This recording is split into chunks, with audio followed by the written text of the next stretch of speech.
Hi everyone, quick tag video today. I am doing the Independent Booksellers Week tag, and I'm doing this because it's a great tag and I love independent bookshops, but also because I am one of the official vloggers for the Independent Booksellers Week this year. I will be talking more about IBW in the coming weeks and possibly doing a bookshop crawl or something similar. Question 1 is what book or books are currently in your bag? And I have books, as can probably be expected. I have been lugging around these two books with me over the past couple of days, maybe couple of weeks. I've been rereading these and rereading them and then going back through with a pencil and underlining things and developing theories and just generally being a complete nerd. So those are the monstrosities of my bag. Question 2 is what was the last great book that you read? And barring The Name of the Wind and Wise Man's Fear, which are rereads, I would say The Lie Tree by Frances Hardinge, just superb. I've done a video about it, I'll link it below. Question 3 is which book have you gifted the most? Now, I'm probably wrong, but I can't think of any books that I've gifted to more than one different person. And I think that's the wonderful thing about being a bookseller and working in a bookshop, is that there are so many options and it's not that difficult to pick out different things for different people. A couple of the books that I've gifted recently though were The Lie Tree by Frances Hardinge and Rebecca by Daphne du Maurier. Question 4 is what was your favourite independent bookshop? And I have to say the bookshop of my hometown in New Zealand, which is Page and Blackmore. I just have so many great memories associated with that. It was my independent bookshop, local bookshop growing up, and I also worked there, and it's just a really lovely place. Question 5 is what's your favourite book recommendation from a bookseller or booktuber? And no surprises that the person who recommended this is a bookseller and booktuber, and it's Jen.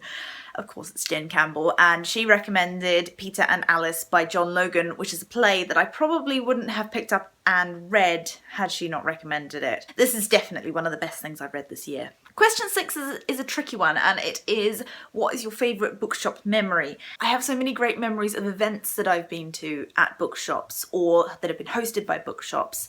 So for instance, I saw Eleanor Catton speak several times, which was sponsored by bookshops, but wasn't actually in a bookshop because it needed to be a bigger venue. Also just great memories of doing bookshop crawls here in London. There are so many wonderful independent bookshops here, and a lot of them are within easy walking distance, so I've done the bookshop crawl thing a few times now.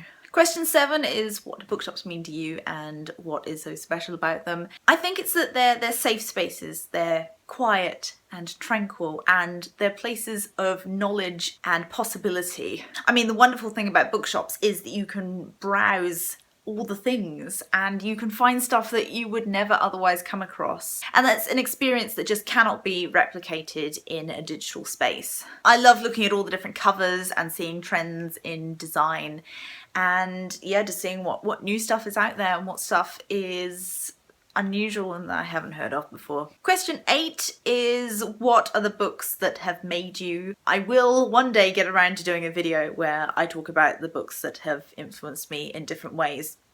But for now, I'm gonna go for what seems like a bit of a cheats answer, but his Dark Materials, obviously, just hugely influential. I really struggled after reading those to find anything that would live up to them, and to be honest, I haven't really found anything that's lived up to them. I especially struggled within the realm of sort of young adult. It wasn't as big as it is now, and I really didn't find much that was well written and really engaging. And then of course Harry Potter, I mean, I feel like that goes without saying. So they're fairly standard answers, but it's the truth. Those are the books that most influenced me. Question 9 is what book would you recommend people gift for Father's Day?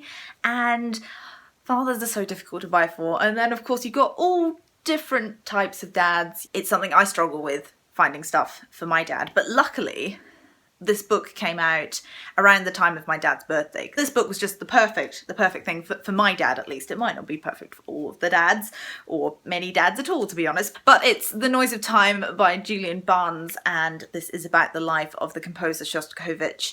And my dad is big into classical music. He is the reason that I started classical music and that I know so much about classical music, I guess. He always used to quiz me in the car. He'd put the radio on and say, okay, which composer is this? What period is this from? If your dad is into classical music, then this might be the perfect book. But aside from that, you really do need to know what sort of books they like and what sort of interests they have as well. So if you want specific help for books for Father's Day, then ask me in the comments and give me a bit of background information.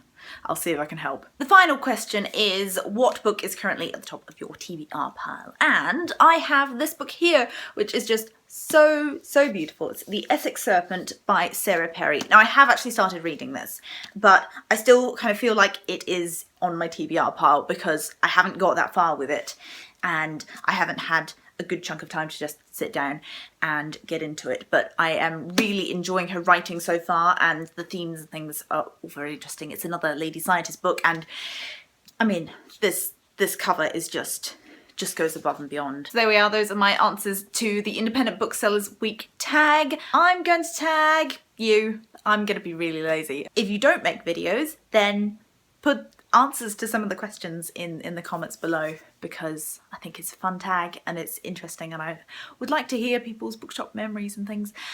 So there we are. Thank you very much for watching. If you want to find me elsewhere online, I am at Holly Dunn Design on Twitter, Instagram and Pinterest, and my website is hollydundesign.com. I will see you next time. Bye. Obsession for the past month or so. And it all started when I read this book, The Light Tree by Frances Hardinge.